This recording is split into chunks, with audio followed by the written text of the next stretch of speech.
Hello everybody, thank you very much for joining me today for another Twilight Zone video in my Twilight Zone ranking series, where I rank every episode of the original Twilight Zone from my least favorite to my favorite. Today I'm going to be talking about number 45, Walking Distance, written by Rod Serling and directed by Robert Stevens.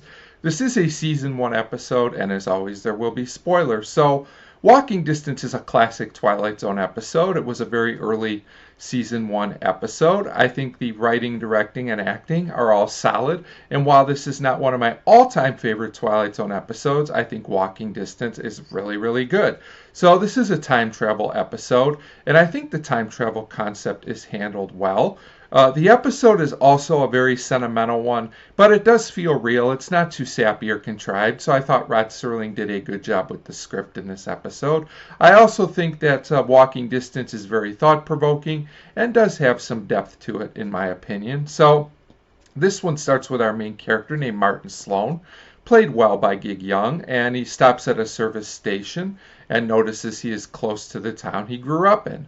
So he decides to take a walk into the town. When he gets there, it seems strangely the same as it was when he was a child, and even the ice cream is the same price, so go figure that. So Martin eventually walks to the park and remembers things from his childhood. He reminisces, and I thought this was done pretty well. And eventually Martin meets himself as a child. The kid is naturally freaked out and leaves, but Martin follows him. So at this point he gets to see his parents, and eventually putting everything together, he figures out he has gone back into time. And I actually really like how this played out. It takes a bit of time for Martin to realize everything that's going on, which was good, I thought. So we also get a mid-episode narration, which is unusual for the show, and this is the one thing about the episode I didn't care for that much. I could have done without it, honestly, but it doesn't really hurt the episode that much. More of a nitpick than anything else. So Martin at this point is not sure what to do. He tries to convince his parents that he is their son, and his mother totally rejects him, which I guess makes some sense here. Then there's an interesting scene where young Martin falls off a merry-go-round, and it affects older Martin as well. So now he has a limp, and this is pretty interesting stuff for the late 50s, early 60s, I have to say, an interesting concept. Then Martin eventually has a talk with his father, who seems to finally realize what's going on.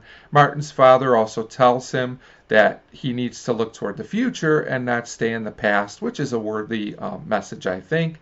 So when Martin eventually leaves town, he is back in the present. Ice cream is now more expensive, and Martin still has the limp, but it seems he might be looking forward instead of into the past. So overall, I just think Walking Distance is a classic story well told. I just think it's a really strong, thought-provoking episode with a great Bernard Herrmann score, one of the series' best in my opinion.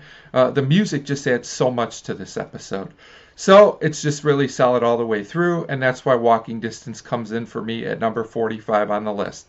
As always, feel free to leave me a comment on what you thought of this episode if you liked it or not. Thanks for your support, and thanks for watching.